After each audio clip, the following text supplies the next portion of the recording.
A house divided against itself cannot stand. A man cannot serve two masters. He'll love one and hate the other. Can't ride two horses with one ass, sugar bean. Take your pick, they're all true, and somebody needs to inform the folks at Microsoft and Xbox, because right now, there are two wolves inside Microsoft, and they keep pulling in different directions. Ultimately, I think that's what's killing Xbox. They've made some really great moves, and I'm going to talk about those today, but they've also made a bunch of counterproductive moves. There have been a lot of bad headlines for Xbox lately. Unfinished games getting released, massive layoffs and studio closures, price hikes, poor hardware sales. But today, I want to take a look at some recent concerning comments from Microsoft CEO Satya Nadella with regard to the future of Xbox and gaming and what we know about their next console and what they're doing wrong and right. First, he talks about the link between Windows and gaming. Remember, the biggest gaming business is the Windows business. To us, gaming on Windows. And of course, Steam has built a massive marketplace on top of it and done a very successful job of it. So right away, he's more focused on Windows than Xbox or anything. Honestly, he almost sounds a little bitter and jealous that Windows is like not getting its due. And notice that little swipe at Steam. They built their marketplace on top of Windows. He's not alone in his contempt, by the way. Atomic Research recently put out some shocking news. They surveyed 300 industry executives, mostly C-suite guys, and found 3/4 of them think Steam has a monopoly on gaming. Wow, right? Jealousy is a disease. Hope y'all get better soon. Steam dominates because they put customers first. It's a crazy concept. But let's stick with Mr. Nadella here, talking about how he sees Windows' role in gaming. So therefore, we want to be a fantastic publisher, similar approach to what we did with Office. We're going to be everywhere in every platform. So we want to make sure, whether it's consoles, whether it's the PC, whether it's mobile, whether it's cloud gaming, we want to, or the TV. So we just want to make sure the games are being enjoyed by gamers everywhere. Again, thinking in terms of Microsoft Office, which most people aren't even using personally anymore. Office, Outlook, Teams, those are business products. Most individuals are using Gmail and Google Docs. But note the push to be on every type of device. It's not a bad strategy, but they're not making moves that align with that statement. He also talks about how he views consoles. It's kind of funny that, people think about the console, PC as two different things. We built the console because we wanted to build a better PC, which could then perform for gaming. And so I kind of want to revisit some of that conventional wisdom. But at the end of the day, console has an experience that is unparalleled. Once again, he's not entirely wrong, okay? The console experience is different and in some ways better. So it's confusing that they're wanting to put out this hybrid console PC. Finally, though, he talked about why they need to innovate and how. Because after all, the gaming's competition is not other gaming. Gaming's competition is short-form video. And so if we as an industry don't continue to innovate, both how we produce, what we produce, how we think about distribution, the economic model, right? Best way to innovate is to have good margins. Because that's the way you can fund. Oh, and there is the headline that you've probably been seeing. Microsoft wants to compete with TikTok. And that's a really stupid idea. Also, the best way to innovate is with margins? Oh, that's right. CFO wants 30% accountability margins, which is also stupid. So Nadella basically confirmed that the next console is going to be a PC Xbox hybrid, and we know from Xbox President Sarah Bond that it will be, quote, a very premium, very high-end curated experience, and she referenced their recent partnership with the ROG Ally handheld, saying, quote, you're starting to see some of our thinking there. That handheld comes in two flavors. There's a $600 and $1,000 version, and it does look really cool, but that's a niche, high-end market that has both the cash for a device like that and the need to play non-mobile games for hours on the go. To me, the hybrid Xbox PC feels like pressure from Microsoft to just get more PCs out, more Windows licenses to increase potential users, but in the dumbest way possible. Nadella said they want their service on all different types of platforms, but that's different than people engaging with Game Pass. When he says they want to be everywhere like Microsoft Office, what they want are their user numbers to be high so that their stock gets higher even if the product that they're selling doesn't create any real value. This is why companies wanted in on the live service crap, because those games have lots of players, and that means potential revenue, which investors love. Investors drive so much of decision making. It is just gross. Now, I talked about this recently in the last video that companies like Xbox will often release an unfinished product just so they have something to release during that quarter to make the quarterly earnings look good for investors. And some people wonder why they cater to investors so much. Isn't stable long-term growth the best option? Really? Let's get into this, and it's gonna enrage you, I think. It enrages me, plus I need a visual aid, so let's go to my happy place real quick. Oh, for transition scenes like this, I gotta get like some Mark Rober walking music or something. Truth is, I just reorganized everything. I just want to show it off. Okay, so publicly traded companies have a legal obligation to increase the stock price. It's called fiduciary duty. They are literally required to make sure that investors are seeing growth, or at the very least, not losing too much money. Now, you've maybe seen headlines about activist investors, probably the one with Disney recently, demanding changes. They can actually sue a company if they feel that the money is not being stewarded well, and they can pressure to fire executives. Now, this makes a little bit of sense because they do actually own a little bit of the company, like a share of it. But most companies also structure their executive compensation packages to be stock reward heavy. So they're incentivized to grow that number even if they're not being threatened or prodded. But the problem actually goes a lot deeper and has to do with monetary policy as it relates to investing. I feel like I should put something on here.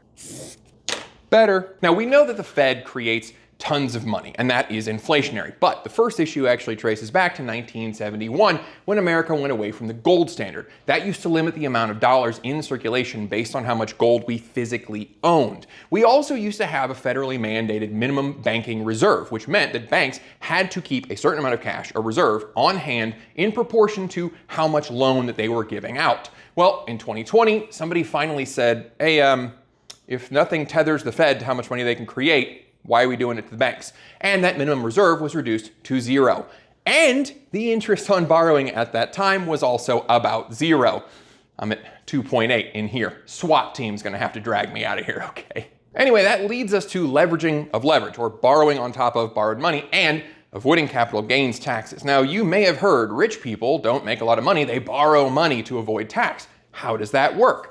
Let's just say you have $1 million in stock and you want to invest on top of that. Now, this is an asset. You can borrow against this, just same as a house. Thing is, stocks go up and down a little bit. So a bank is not going to lend you the entire amount. Maybe they'll lend you 50% or $500,000.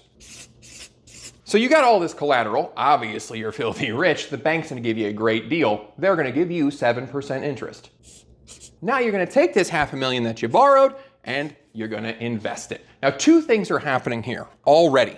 One, we have just created essentially $500,000 in buying pressure, also known as broad money, and that does have an inflationary effect. But we also have an extra $500,000 in buying pressure, which increases the value of the stock market somewhat artificially because this isn't real money, it's debt. Now, let's fast forward a year later, and you have made 12% on this $500,000 or 60 grand. The thing is though, this $1 million you had, it was also growing as well, but let's just say 8% because you were being safe. So now you got a cool $140K in profit. And actually, these are pretty conservative. I just checked my 401k. I don't really do much with that. It's been averaging 15 to 19% over the last 5 years. That's not a brag. Everything is AstroTurf right now. However, let's not forget, you did have interest, and that is $35,000. It's negative, so let's make a sad face. Now, at this point, what you could do is cash out, take your profit, get rid of this loan, pay it off, be debt-free, get a big handshake from Dave Ramsey, and then reinvest your profits and keep on growing. But why would you do that? You would have to pay capital gains on all of this profit. You don't want to do that. Plus, this loan, it's only going to keep getting smaller and you get to write off this interest. Yeah, that's freaking real. So instead, what you do is you get another loan on this $140,000 of brand new wealth that you've now created. Once again, the bank is only going to lend you about a half. So let's just say $70,000. Yeah, see, this is profit, so we're going to put a smiley face on this one. So now we got another $70,000 of inflationary broad money plus buying pressure on the market. Now you can see this is not precisely like an infinite money glitch. It does get smaller and smaller as we go, but basically we just invented an extra $570,000 of buying pressure in just 1 year, and we were able to make this extra $60,000 where we might have only made this $80,000. That's why investors call debt leverage, because it allows them to torque their gains more. Quick warning, if you are not an institution with millions or billions of dollars, do not do this. Leverage goes both ways, and sometimes your gambles can torque back. Power drills are awesome. You ever see one seize up and break a guy's wrist? Yeah. Now, hopefully you can see why professional investors pressure these companies to deliver double-digit growth every single year, every single quarter, because they want to outpace inflation, sure, but they also need to outpace their own loans. Once a firm is investing with debt, and all of them are, flat growth or even tiny increases are actually losing them money. And even though they are part owners of the company, the way that they can move stocks around so easily makes that ownership very transient. So they don't have any long-term skin in the game. They also get to be more reckless in chasing all of these big gains because they get to write off the losses if there are any. And remember, they get to write off the interest of that loan. Now, there are a few rules that cap it annually, but they get to carry over the excess write-offs forever until they run out. I know people always love to say, oh, that's capitalism for you. Wrong. That's our government covering the wins and losses for big investors. It's a big club, and you ain't in it. That's why when people say, oh, we got tax the rich, raise capital gains tax, that's freaking stupid. There was no tax in here. As a matter of fact, there was negative tax because of the write-off. It was legally avoided. The tax code encourages the avoidance. This is also why Social Security should be more private so that people can experience owning an asset and then using it as collateral when they need flexibility. It really feels different, and it shows you the difference between wages and wealth. But that is a story for another day. The pressure to show growth and profit consistently every single quarter, that is what is driving Xbox and other big companies to release broken games, broken products. They want to keep up with investor demand, and it seeps into their culture as well. Now, as we go back to the studio, I need you to inflate that like button for me. Let's hype this video to the moon, baby! Oh, rocket emojis!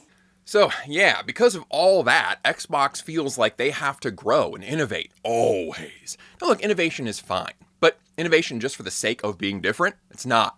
If you guys don't work in a corporate-style environment, you just truly don't understand how this mindset rots an organization. Baseline is not acceptable. You always have to be improving, doing better than last year. Just saying, hey, I came in on time, did my job every day, not acceptable. You have to work longer than the agreed upon time. You got to go above and beyond. This is how you end up with new company programs to change things back to the way they were 6 years ago. Because 3 years ago, somebody else came in and they changed it so that they would have something to change, something to put on their annual performance review. As we talked about last time, it also has to be tied to a metric, something that you can track. Now, take all that mindset and apply it to a creative endeavor like video games or movies and TV. What do you end up with? Corporate slop, goofy monetization in your games, social quotas in your industry awards, and in the case of Xbox, a push to get more Windows licenses out. Okay, so we got off on a bit of a tangent there, although I think it is very important that you understand that, and I said I was going to praise Xbox, and I do think that they've got some major advantages that they could be taking advantage of, so let's talk about that. Their ace in the hole was Game Pass, especially with that cloud service in it. Microsoft is a cloud powerhouse with Azure. Most people have not heard of this because it's enterprise level stuff, cloud solutions for businesses, but they've been investing in this sector for a long time. They have the infrastructure and the experience. And what that means is that in emerging markets that are getting faster internet, like South America, Brazil, they have potential customers who might not have the $800 to $1,000 for a console and some games, but they sure do have $20 to $30 a month for a cloud streaming game service. I am baffled that they are not all in on Game Pass, trying to make it the most attractive deal in gaming. And it used to be. Nadella, in that same interview, went on to talk about the scalability of certain types of businesses, especially SaaS, which stands for Software as a Service. That is Microsoft's bread and butter. He talks about the hardware limitations 2 minutes later. Right? I mean, think about our server business, right? It's super profitable. Yeah. Except it was 1/10 the size when I look at it compared to Azure. So we sold a few servers, but man, we sell a lot of cloud VMs or containers. Sure. Who would have thought how expansive the cloud consumption model is going to be? Note, though, that he does not mention their hardware fumbles, like the Windows Phone or the Windows Tablet or the garbage software that they wrote to service those garbage products. Well, Windows is a software company. They need to stick with software and cloud services, like Game Pass. Sure, that ROG Ally handheld is neat, and there are some cloud services like NVIDIA GeForce Now, but Game Pass is still the only one that offers a large library of games for rent that you can play from anywhere that you've got internet. No home desktop required to piggyback off of, no Steam library you gotta work with. Just grab something like a Backbone controller phone holder thing for the phone you already have, and you're gaming. Game Pass is also great for families, used to be. Your fickle kids can sample multiple games, or maybe you might take a risk on something that, you maybe not would have purchased otherwise. Like, I tried Tunic on Game Pass, and I fell in love with that game. And it's really hard to recommend. It's like Outer Wilds, because I can't tell you anything about it, or I would spoil. But you should play this game, and you could try it out on Game Pass. Even at the higher price, if, keyword, if, you still play a lot of games, it's still pretty good value. But that's getting slimmer. Like now, for $90, you can get 3 months of Game Pass. Or you could outright buy Silksong, Hades 2, and Expedition 33. All amazing, all Game of the Year contenders, and will take you 3 months to play, probably. They really need to bring this price back down to get that value back up. It's a really cool service, but they're not flexing this giant profitable muscle for some reason. It was recently revealed that Xbox hardware sales are down 22% year over year, but overall services profit is up 1%. Think about that. They don't need to sell consoles to make money, but they keep trying for some reason. But what about that new console? There's got to be some perks there, right? Maybe. Like, if it had modular upgrades, I think that would be a neat innovation that would all but eliminate console generations. You could piecemeal upgrade the hardware. That would be cool. This thing is supposed to be a high-end, ultra-premium deal, so maybe combining the power of a desktop with the convenience of a console might be really great. It's possible that console gamers are in the market for 120 frames per second and ray tracing and whatever else, but I think it's a little bit of a stretch. I'll talk more about that in the negative section. They are offering 2 versions, though. So maybe they'll have like a super low price Chromebook style console that does just rely on their cloud service and has very little power of its own. In either case, having this thing perform like a console is still a really good idea because consoles have huge perks. The biggest one, convenience. Barring the red ring of death or PlayStation Blue blink of death, a console just works. No separate launchers, no other software, no tweaking, shader, caches, nothing. You just start the game and you play it. And that game almost always works because the console stores are curated. You can't just pay a $100 Steam fee and toss it up on the Xbox or PlayStation store. You got to submit it and get it tested and approved. It's also easy on the developers, and it might explain how the recent Ghost of Yotei was made so cheaply. They only had to account for one operating system with fixed hardware. Consoles usually punch well above what their hardware weight would suggest because system architecture is optimized for gaming. A console does one thing, and it does it well, which makes it weird that Nadella wants to go back to a Windows base. There are definitely some drawbacks, but you just can't deny the ease of console gaming when compared to PC. Lastly, though, Xbox bought a ton of studios. As their CEO stated, they are the largest publisher of games now, and their streaming service should be packed with great games. In the last video, I covered why their corporate mentality always prevents this, but they have the tools to curate an incredible library of games that you could access for a small monthly rent. Now, it is true that they are putting out a ton of first-party games that you've got day one access to on Game Pass, and that's a really smart move. The trouble is that they're spending a ton on the games, first of all, and they're all just all right. Outer Worlds 2 just came out recently, and the reviews are fine. I think in a different year, maybe it would have sold more, but this year's just been really incredible for high-quality titles. But I don't get the impression from anybody that this game is bad by any stretch, but nothing about it makes me feel like I need to play it right away. I'm not excited by it, or most of the Xbox Studio games recently. I'm certainly not excited enough by any of them to feel like a monthly rent fee is a great deal to get access to these middling titles on day one. I can wait for them to be on sale, and that is a serious problem if Xbox wants signups for Game Pass. Okay, so I know the positive section was not super positive. It's hard to see this company with so much potential just wander around the industry so aimlessly. But let's look at all those dumb decisions, and there are freaking plenty. Xbox feels like DC movies right now. It just has no idea what it wants to be or who it's really for. First, what is the use case for a PC console hybrid? Like, I have a PC, so I hook it up to my TV sometimes, or I just broadcast a mirror to like a Fire Stick. So if you own a PC, maybe you've already got some of that convenience. And if they are angling for that console store vetting process, pretty sure the Xbox app already does that too. And again, already on my PC. So I'm really struggling to see what problem this hybrid PC console solves. The expensive hardware is also lost on most console gamers. Now, I know it's hard for members of the PC master race to understand this, but there are tens of millions of people still using a PS4 at 30 frames a second and loving it. They are aware that smoother graphics might be available. It's just not a high priority. They're not overly concerned. The price point also seems to compete directly with other gaming PCs. Now remember, most TVs are not designed to display what this new hardware might be putting out. You would need a very expensive TV to match the frame rate and latency of a gaming monitor. So if you're willing to spend over $1,000 on a gaming machine plus the TV to support it, chances are you might just buy a really nice desktop rig. Xbox couldn't beat PlayStation at their own game. They're not going to beat PC gaming and Steam at their game. They need to stick what makes them unique and valuable. Game Pass, and also being this huge publisher they are now. They keep forgetting what makes them valuable, and this goes back to that corporate, always be improving mindset. Game Pass is a simple idea that does not need a bunch of extras. Here is a library of games for a low monthly price.